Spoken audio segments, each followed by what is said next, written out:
And we are live. G'day everyone, Mike Jeffrey here, and you are listening to My Creative Journey, episode number 36. To all you listeners out there, hello, and thank you so much for taking the time to stop by here today. As I said, my name is Mike, and I'm a photographer, podcaster, and small business owner based here in Sydney, Australia. Each week on the show, I bring you guys along on the highs and lows of my own creative journey and share all the knowledge that I've gained along the road to building my own freelance business. In this week's episode, we're talking about the idea of quantity versus quality, something that I go back on a lot, and I actually get a lot of questions asking me about what is the best way to go about creating content. I actually have a few ideas on this, and I really want to bring it up in this week's episode to really get it out there in the world and let you guys know on some of my own opinions on this and some of the things that I've done in the past and some of the things that have really helped me moving forward into trying to create more quality work. But before we jump into that, let's talk about what has been going on for me this past week. And I really want to touch on what I spoke about in last week's episode, which was all about my anxiety about going back to work. And as you guys know, last Friday, I went and shot a wedding for the first time in over 4 months, and that was really exciting. Being in lockdown for so long, I've been waiting for an opportunity like this to come along because I haven't actually been able to go out and go work for so long, and so that was so nice to actually get out there and work. But obviously, there was some fear that came into that because I was scared about how I would go. I was scared about how I would go interacting with other people, but then also how my own skills would go as a photographer and being, I suppose, unequipped and unprepared over the past couple of months, having not worked for so long. But I think all those fears were alleviated as soon as I turned up because I was really just in the element, I guess, of something that I've really known how to do and I've been practicing for quite some time. So it all really did come back, and I was really glad that I was able to be there on the day and be able to provide a service that I know was helping other people because of the fact that they could only have such small numbers at the wedding. And I was there in a crucial role, being able to take photos and actually document the day for them because that was something really special that they really wanted to have that photographer there and have someone actually document the day for them because no one else was allowed to be there, only allowed to have 5 guests at the moment. So that was really nice to actually be there on the day. And as I said, all those fears sort of went out the window and we really got the job done. I was really glad because it was a bit of a shorter sort of session, I guess, as opposed to what a normal wedding would be, a normal 8 to 10 hour day. That was only sort of an hour and a half sort of session, which was really nice to get me back in and sort of improve my skills as we go because I can get some of those more sort of detailed shots that are more targeted to an actual wedding day and some of the things that you wouldn't be able to get outside of a wedding day. So that was really nice for my own skills, and it was great to be able to be there and interact with other people. I haven't really interacted with other people outside of my household for quite some time, so that was really, really nice as well. And I'm sure I'll be talking a bit more about it in the next coming weeks and talking about how the whole process went with the editing of all the photos and things like that. And I'm sure you guys will see a couple of those online, but I just wanted to let you guys know that it did go really well. But I'm glad that I made last week's episode when I did because there was that fear and there was that stress about having to return to work, and I was really glad that I got that out there into the world and be able to give that to other people because I think it is something that people will go through either towards the end of this year or early next year, having to go back to work in an environment that they haven't been in for quite some time. Now, the other thing that's been going on for me this past week was that I had my COVID vaccine. Now, I don't really want to talk about that too much here on the podcast, but I just want to let you know because I'm recording this episode on a Friday. I had my vaccine on Wednesday. I normally record the podcast on a Tuesday, and I didn't get around to it on the Tuesday, and I thought it's fine. I've got my vaccine on Wednesday morning, and I'll record it Wednesday afternoon when I get home. And then I was just sort of completely wiped out for the rest of Wednesday and Thursday. So it's now Friday afternoon and I'm recording this episode, but I'm glad to really get this out because I think it really leads into what we're talking about today. I want to make this a rather short episode, but I think I've got quite a bit of information to provide in this episode because it's something that I get asked about a lot, and it's something that I'm really okay, I think, to speak on because it's something that I've experimented a lot with myself as well and sort of seen the way that it can help me and the way that it can help other people because I think it's a really important thing to talk about, and it's something that definitely does hold a lot of people back. I know I've sort of touched on these sort of themes before on the podcast, but I don't think I've been as specific as this and really wanting to address some of the things that I really think about this and which way we should be really trying to go about these types of things. So let's just jump into today's topic, which is quantity versus quality, something that I get asked about a lot. And in this episode, I'm going to be specifically talking about it from a sort of artistic and creative career standpoint of someone who's trying to create content, trying to create things in their own life and trying to create things for either a job or a career and things like that. So should we be focusing our time on trying to create more quality content and spending all our day trying to create one piece of content that is really good, or should we be spending our day trying to create multiple pieces of content that may not be up to the same standard because we can't put as much time and effort into them, but trying to create multiple pieces of content that may not be as good, but still be able to get some reach and still be able to have a positive impact on people. And I'm going to start with a pretty strong opinion that I have about this, and that is that quality is not better than quantity. Rather, the former is a product of the latter. And that is to say that quantity leads to quality. And I really want to touch on that today because that is something that I've found myself, and I've found it a lot over the past couple of years with everything that I've started, and trying to produce a lot of content leads to the quality of that content improving. And we're talking here from a standpoint of someone who's first starting out. We're not talking about someone who's had years of experience, because they've probably gone through this as well. So if you're starting from a standpoint of already being able to produce quality content, then maybe you should be going about producing quality content. But we're going to be talking about a couple of things today in some of the areas where I think you should be producing more content and not focusing so much on the quality of the content, of course, up to some standpoint, but not focusing on that last sort of 20% and trying to more focus on how much content you can produce. And so with that idea of just starting out, I want to give you guys a story, and it may be one that you've heard before, it may not be, but it's the story of the photography class, where there was an experiment done with a photography class where half the class was asked to work on a project for the end of the year, and their aim was to produce the best quality photo that they possibly could. So half the students in the class, that was their aim for the whole year, was to try to produce the best quality photo that they possibly could. Now, this was in the olden days, I guess. I think in the 80s and the 70s, where you would actually have to develop photos and actually have it all done on film and things like that. So very old school style photography, where photography was more of a process that did take a longer period of time. So this wasn't out of a scope of something which they would have been asked to do, right? And then the other half of the class was asked to produce as many photographs as they possibly could throughout the year. So there was no goal on how good they had to be. They just had to produce as many as they possibly could in all different types of styles, right? So producing as many as they possibly could, and that was the aim for that half of the class. So whoever could produce the most photographs by the end of the year, obviously, was the person who won there. So independent of one another, those two halves of the class there were asked to do completely different, separate things for their end project for the end of the year. When they had a look at all the photographs from the end of the year, when the teachers went back over and looked at the photographs, it was obvious that the photos that the side of the class that was asked to take more photos, the quality of that work was a lot better than the quality of the work of the half of the class that was asked to produce a good quality of work, right? So they spent all their year trying to produce one image that was of amazing standard. But the problem was with that half of the class was that they were too focused on producing quality that they never actually produced anything. They were too worried about trying to study and trying to research and put things into play and think about what it is they could do to produce an image. Whereas the other class were experimenting. The other class were trying things. The other half of the class were producing images so that by the end of the year, they'd already gone through the highs and lows. They'd had failures, they'd learned from them. And then they were able to produce images by the end of the year that were a lot better than the other half of the class that had never tried any of those things before and knew how they would go. If you're just trying to really get caught up in producing quality work and producing perfection, as we've spoken about here before, you'll never actually try anything. You'll never actually get out there and produce work to know what will go wrong and to know where you need to change things and to know what you need to do next in order to create quality work. Now, this is obviously very subjective, but the idea of quality is an idea that anyone can have. But in this class, it was fairly blindingly obvious which side of the class was producing more quality work by the end of the year, even though that was not their brief. Their brief was to produce as much work as they possibly could.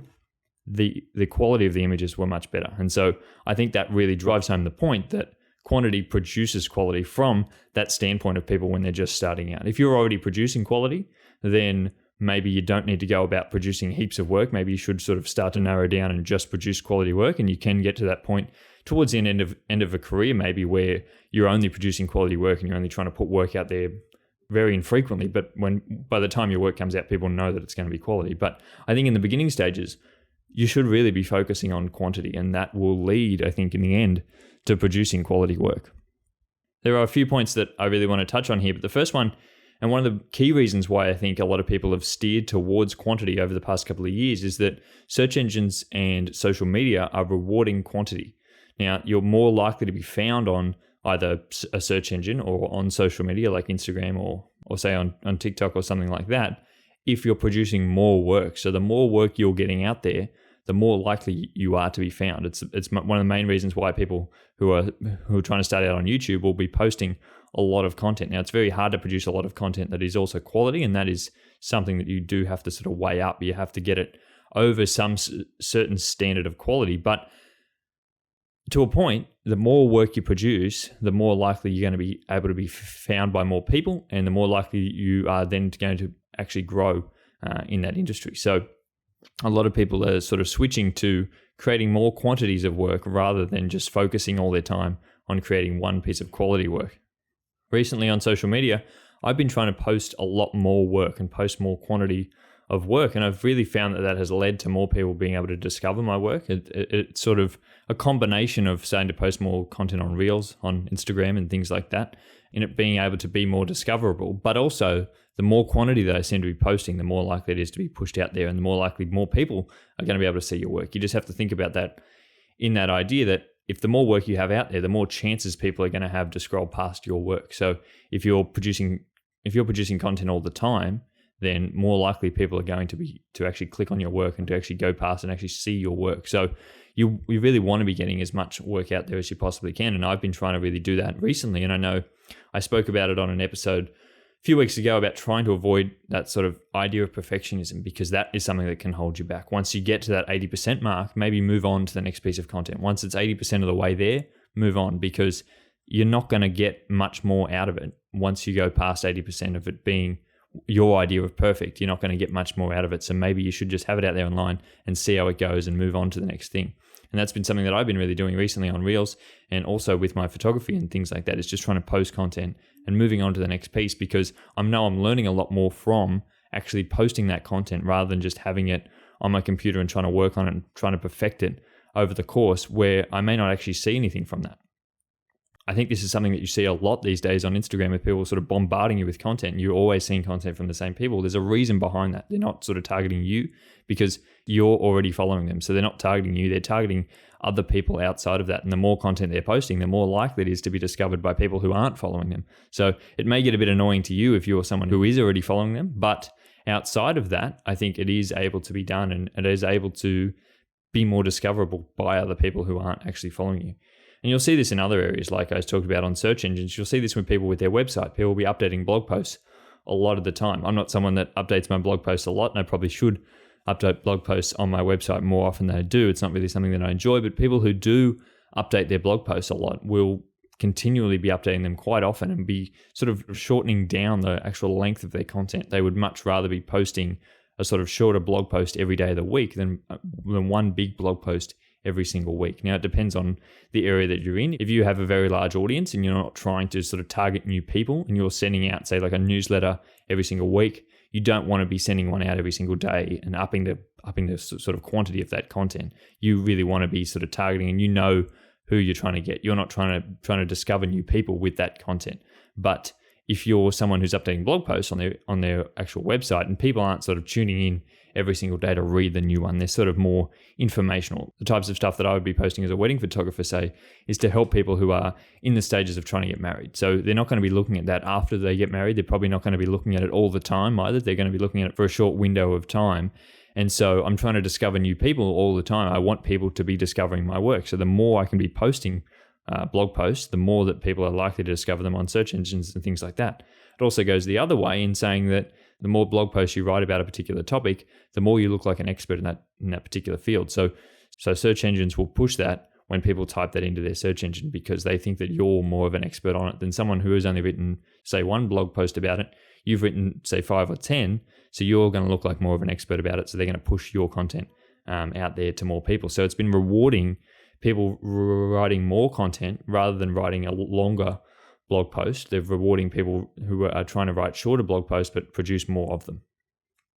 And as I said, you will see this on other places like YouTube and on TikTok. Even in like music this day and age, people are producing so much music. They're releasing albums every single year. This is a lot more than you would have in the old days, but this is so it's able to be more discoverable. You know, we're seeing people producing shorter albums. We're seeing people produce shorter length of song to try to produce more songs. Even more often, and even like in movies and TV shows, they're producing more TV shows rather than focusing heavily on the quality. They're focusing more on the quantity and trying to push as much out there as they possibly can to keep their audience engaged, to keep people all over on top of their stuff. And this is a big point in that you need to be able to stay relevant. And this is something that I try to do on Instagram a lot, of course, is try to stay relevant to people. I want to be pushing content so that if someone does see a piece of my content and they don't immediately click on it, if they do see another piece of my content in a few days' time, it's still sort of relevant in their mind. So they're more likely to click on that second post. If they've seen something from me recently, they're more likely to click on that second post. And that is one of the biggest reasons why you want to be producing a lot of quantity, because that second post, that third post that they see of yours is more likely to engage them because it's someone that they've seen before. They've been like, oh, I've seen a couple of posts by this person now. Maybe now I'll go and click on their stuff, right?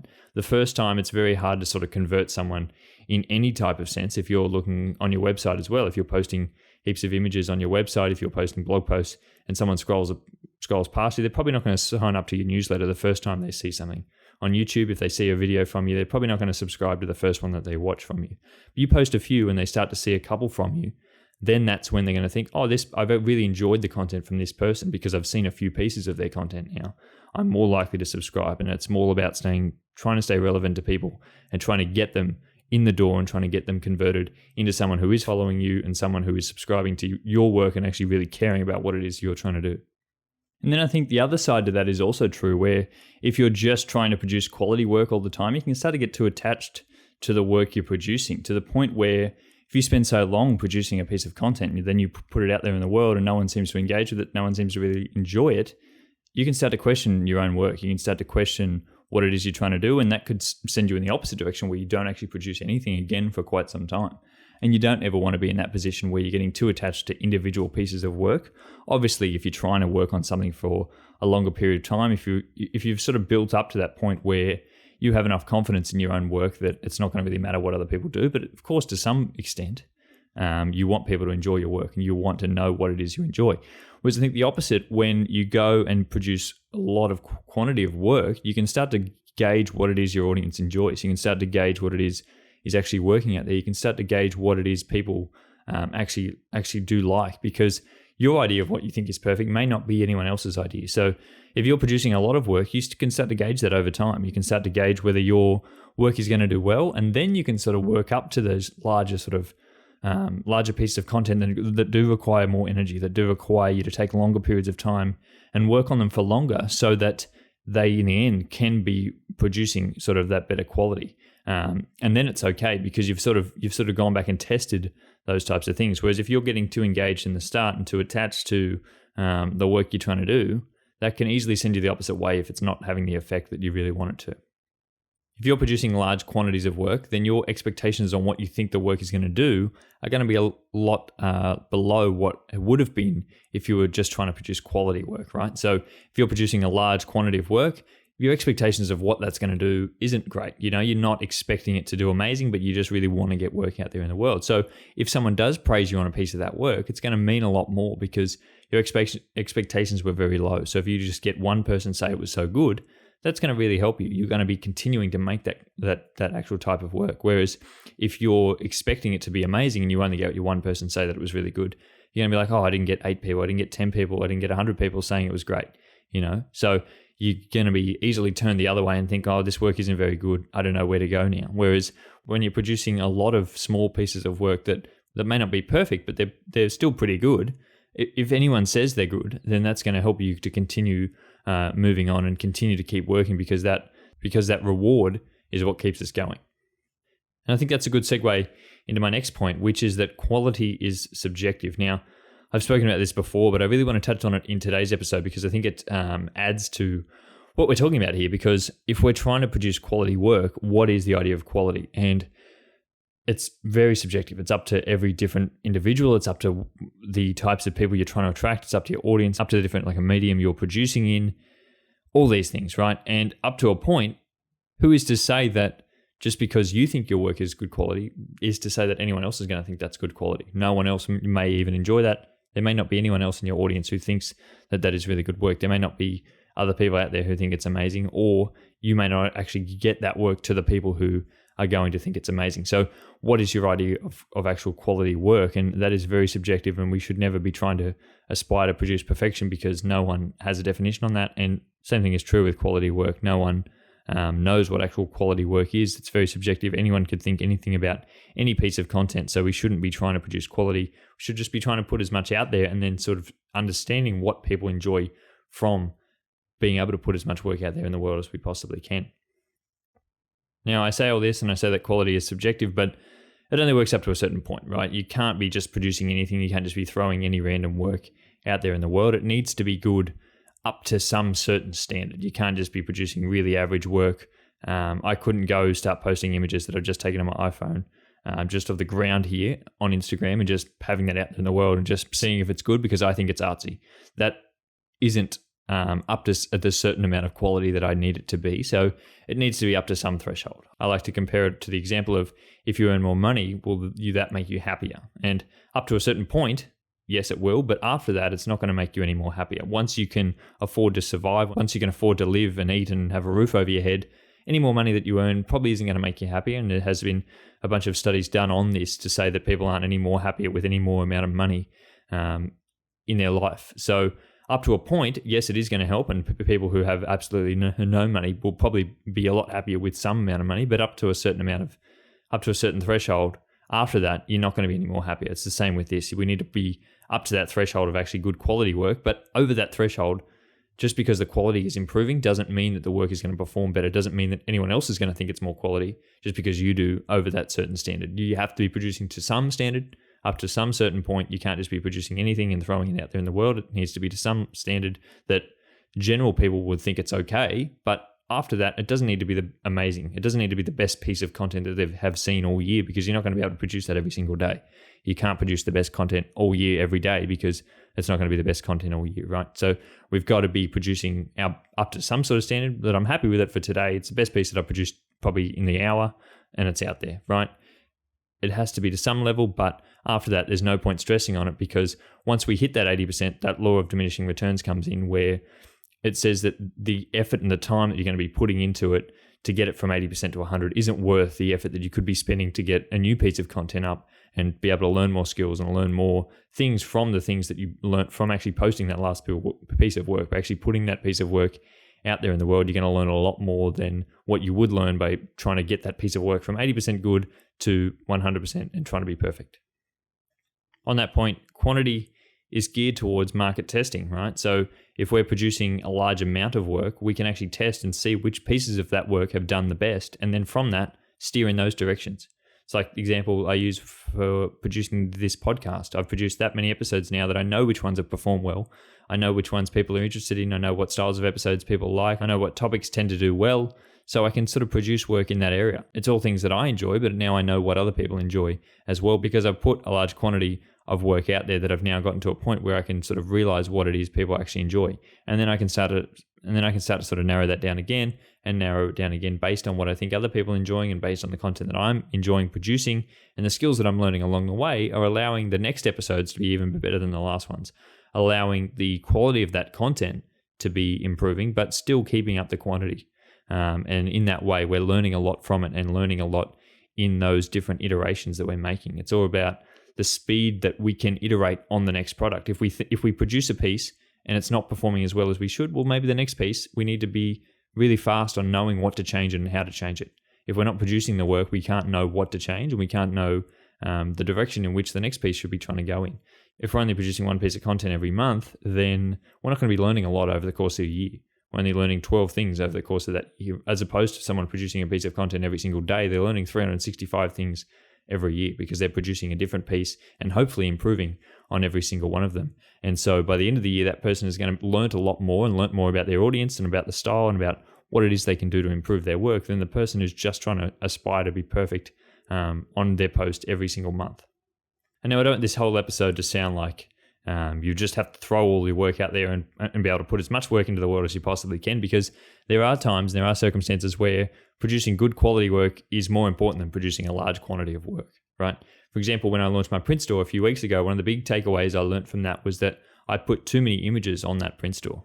I should have probably brought it down. And it's again with the 80-20 principle that 20% of the images on the print store earned me over 80% of my actual profits that I made from the print store. Or again, only 20% of the images that I had on there resulted in 80% of the clicks that had through to those images. So most of the views were on 20% of the images that I had on that store. So the other 80% weren't producing me as much at all, and I probably could have narrowed that down, and I probably could have reduced the amount of quantity of images on that store. So for next time, I'll be thinking about how I can reduce that and how I can give people probably less option, because the more option you give people, the more indecisive they are going to be, and they're going to be sort of going back and forward. So in that instance, we don't want to be producing a large quantity of work because we don't want to be giving people too much choice.